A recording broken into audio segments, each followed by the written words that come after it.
We're going to see a failure from Faye Stenning right here as Alyssa Hawley arrived.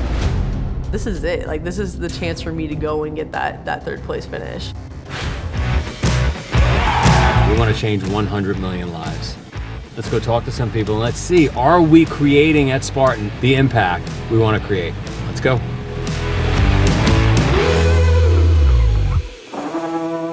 NAD is the molecule in every cell in our body, nearly every function the body performs. Sometimes between 30 and 40 years old, our NAD levels get cut in half. And so here we are asking this molecule to do all this work. We have half as much. Seems logical to me to supplement with it. Quality's form of NAD has other supporting ingredients in it. The company takes this stuff seriously. The company's done 2 double-blind studies on NAD. 67% increase in NAD levels. When a company goes out and spends the money and takes the time to do a study and see the results, that's refreshing, that's nice, because otherwise how do we know? Are we just spending money on some snake oil? You're hearing it from a Flintstone, you're hearing it from a guy that had a really tough time believing in all this, and I feel better, I want to live longer. Try it, you'll see right away. Just in that double sandbag carry, the longer you carry that bag, the more effort you're putting in. Cody Moat just annihilated that carry. Cody Moat made up an entire minute. A whole minute. Oh, I'm just happy that I'm somehow jumped to the front when I was in third, and it just, boom, happened kind of instantly.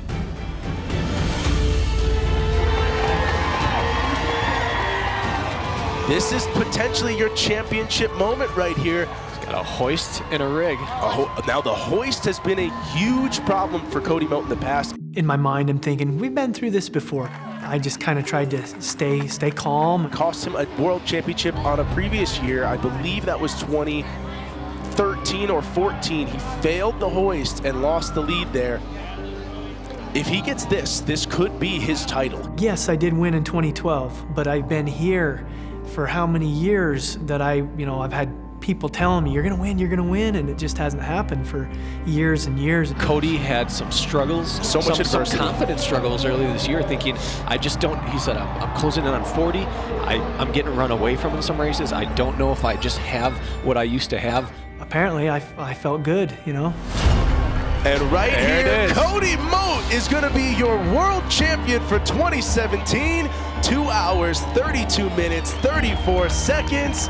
And a man who has faced so much adversity, so much struggle, to come through and shock the world. I want to be able to say when I'm all done racing, I conquered myself. I know who I am and what makes me go. I think about my own kids, and I want to help them reach their highest potential. I want to learn me, and so I can help the youth.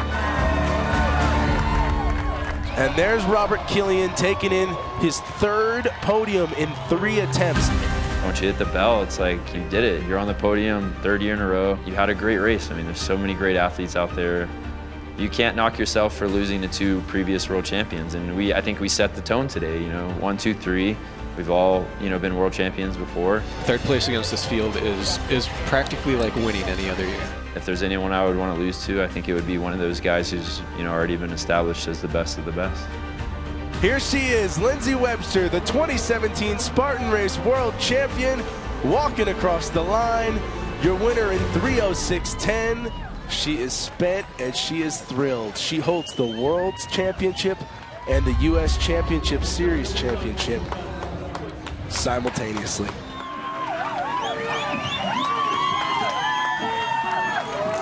Faye Stenning right here in 3rd position. Huge moment for her in her race to keep Hawley off her back. So going into the twister, I can hear my sister say that Lindsay and Susanna got the twister. So I was like, okay, if they got the twister, I'm getting the twister. Here comes Faye Stenning on twister. It's always a question of what kind of hands, what kind of grip do these athletes have left? She nailed the bell. Faye Stenning in 3rd place. So I get through that, and Alyssa is behind me, and I know I got a Herc hoist, which I did not see as an issue.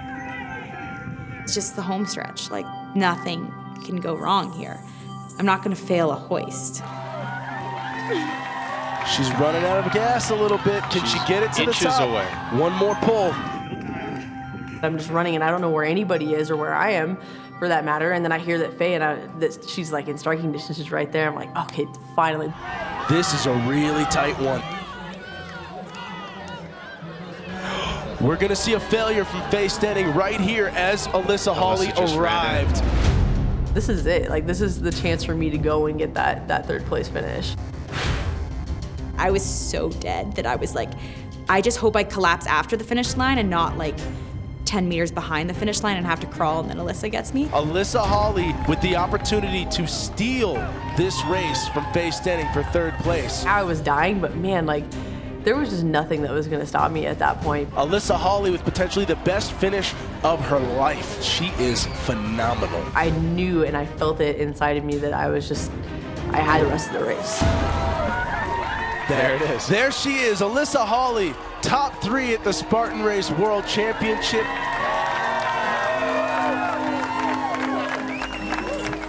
I was just so pumped, just so pumped for like this, just everything that happened in that race. And as soon as I heard I got third, it was just tears coming down because like I was pumped about fourth and just to finish, you know, and then I ended up getting third and I was just like, oh my gosh, like just such a dream come true. It's funny because last year she was fourth and I was third. So we did a total switch. So yeah, I was disappointed that I couldn't get the hoist, but there's like no one I'd rather pass me than Alyssa. Where's Alyssa? Ah, screw you!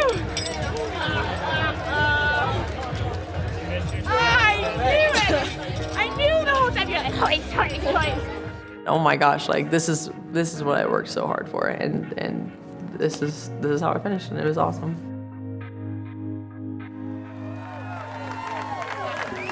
When you race every race, it is extremely difficult to come out on top. As Hobie Call comes up right now towards his final obstacle, his last race as a professional athlete. Those are his sons running next to him. Well, the finish, you know, you already know, well, I didn't win this thing. I didn't get second, I didn't get third, you know, so the placing doesn't really matter anymore. You're just like, just enjoy the experience. Just have fun. The people still enjoy watching you and you still enjoy doing it. So I took the time to give high fives as I'm running down the lane. He says he's going to retire. Will he retire? He and I talked at length about this. His biggest goal was to retire undisputed, the best ever. I want to look back a year from now, 5 years now, 10 years from now and say, I had a good year. That last race, it was fun, it was good, you know, so I just smiled and focused on the positive and fed off the Energies crowd, even though I wasn't coming through first. But his legacy is very important to him. It's something he doesn't let on much. Oh my gosh, I spent my whole life preparing for these Spartan races, and I didn't know it for 33 and a half years. I didn't have a clue. In the last 6 years have just been amazing, and best 6 years of my life, no doubt about it. The reason that professional sport exists today is because each of us saw him as the person that we needed to train to beat, and it became a thing. The best athletes in the world all came out to try to take down this man. Hobie Call, he's a great champion. I love all the athletes. They've committed and they've trained the way they've trained, and they're coming out here to experience this pain and suffering and fight through to inspire the rest of us. I love them all. Those are the icons of this sport. They help create the sport, make it what it is today. They're the best athletes on the planet. And the Olympics is just the next step to solidifying that this is legitimate, this is here to stay, and elite athletes could make this a career.